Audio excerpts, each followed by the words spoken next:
রাতে হাত পায়ের নখ কাটা যাবে কি না, এই প্রশ্নটি অনেকেরই এবং আমাদের সমাজে এখনও অনেকে মনে করেন, বিশেষ করে গ্রামাঞ্চলে, যে রাতের বেলায় হাত পায়ের নখ কাটলে মানুষের অমঙ্গল হয়, অকল্যাণ হয়, সম্পদহানি হয়, বিশেষ কোনো ক্ষতি হয়, কিংবা এটি নিষিদ্ধ। মূলত কোরআন হাদিসের কোথাও রাতের বেলায় হাত পায়ের নখ কাটা কিংবা গোপ ছোটো করা কিংবা চুল কাটা কিংবা ঘর ঝাড়ু দেওয়া কিংবা খাবার শেষে প্লেট ধুয়ে সে পানি বাহিরে ফেলা ইত্যাদি, অথবা কোনো গাছের পাতা ইত্যাদি ছেঁড়া, ফসল ইত্যাদি ছেঁড়া রাতের বেলায়, এগুলোকে কোরআন হাদিসের কোথাও নিষেধ করা হয়নি। আর কোরআন হাদিসে কোনো কিছুকে নিষিদ্ধ না করা হলে সেটিকে নিষিদ্ধ বা অমঙ্গলের মনে করাটা এটি কুসংস্কার এবং এক ধরনের শিরকি বিশ্বাস, যা থেকে আমাদের বেঁচে থাকতে হবে।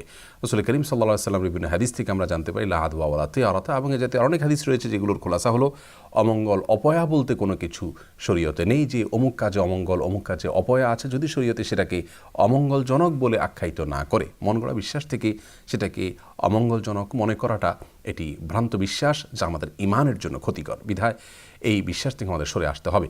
অনেক হিন্দুরা মনে করেন, বিভিন্ন ব্লগে আমি দেখেছি যে তাদের ধারণা মতে লক্ষ্মী সন্ধ্যাবেলায় বাসা বাড়িতে বাড়িতে যান তাদের দেবতা, এবং ওই সময় কেউ হাতের নখ কাটলে বা কোনো কিছু পরিষ্কার করলে, ময়লা ইত্যাদি শরীরে এগুলো পরিচ্ছন্ন করতে গেলে, বিশেষ করে হাত পায়ের নখটক ইত্যাদি কাটতে গেলে তিনি রুষ্ট হয়ে যান এবং তাতে সম্পদের ক্ষতি হয়। এটা হিন্দুদের শিরকপূর্ণ বিশ্বাস, যা একজন মুসলিম কোনো অবস্থাতেই ধারণ বা লালন করতে পারেন না।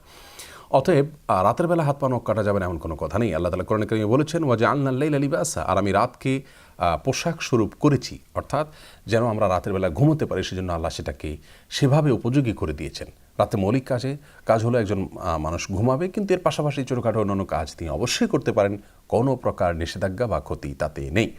ক্ষতি আছে মনে করলে সেটি তার ইমানের জন্য ক্ষতিকর হবে। বরং একটা সময় আমাদের দেশে বা অনেক এলাকাতে হয়তো ইলেকট্রিসিটি ছিল না, যার কারণে অন্ধকারের মধ্যে চেরাগের নিভু নিভু আলোতে বা আলো আধারিতে কিংবা মোমবাতির আলোতে, স্বল্প আলোতে যদি হাত পায়ের নখ কাটতে যেত, তাহলে সেক্ষেত্রে হয়তো সেটি যথাযথভাবে হতো না বা খুব সুন্দরভাবে হতো না। এইসব কারণে যদি তখন মানুষ নিষেধ করে থাকেন, সেটির একটা যৌক্তিকতা ওই সময়ের জন্য হয়তো ছিল, যে ঠিক আছে, অন্ধকারের মধ্যে কাটতে গেলে তুমি হাত কেটে যেতে পারে, বা না দেখে কাটতে গেলে তোমার ক্ষতি হতে পারে বলতে কোনো জায়গায় কেটে যেতে পারে বা বাঁকা হতে পারে ইত্যাদি ইত্যাদি। এসব কারণে দিনের আলোতে করা ভালো, এটা সেই দৃষ্টিকোণ থেকে তখন বলে থাকলে ঠিক আছে। এখন যেহেতু সেই সমস্যা নেই, অতএব রাত দিন এখন প্রায় সমান। বিধায় কেউ চাইলে রাতেও কাটতে পারে, কেউ চাইলে দিনেও কাটতে পারে। বাকি রাতে কাটলে ক্ষতি হবে, এই বিশ্বাসটা কোনো সময়ের জন্যই সঠিক নয়, এটি সম্পূর্ণ ভুল ধারণা। অনেকেই বলে থাকেন যে রাতে হাত পায়ের নখ কাটলে চোখের জ্যোতি কমে যায়। আসলে ওই যে আলো আধারিতে বা অল্প আলোতে, যখন ইলেকট্রিসিটি ছিল না, তখন খুব বেশি চোখের উপরে প্রেসার দিয়ে এই সমস্ত করতে গেলে হয়তো চোখের ক্ষতি হবে, এই ধারণা থেকে তারা হয়তো বলেছেন। কিন্তু আজকে যেহেতু এটি প্রযোজ্য নয় এবং সঠিক নয়, বিধায় চোখের জ্যোতি কমে যাবে, এটিও ভুল ধারণা হবে। বিধায় রাতে হাত পায়ের নখ কাটাতে কোনো অসুবিধা নেই। গাছের পাতা ছেঁড়া কিংবা ঘর ঝাড়ু দেওয়া কিংবা খাবার খেয়ে প্লেটের পানি বাহিরে ফেলা ইত্যাদি, এগুলোতে কোনো প্রকার অসুবিধা নেই। এগুলো হিন্দুয়ানি ভুল ধারণা থেকেই অনেকটা আমাদের মধ্যে এসেছে, আবার কোনোটি আসছে আমাদের নিজেদের থেকেই সৃষ্টি হয়েছে ভুল ধারণা।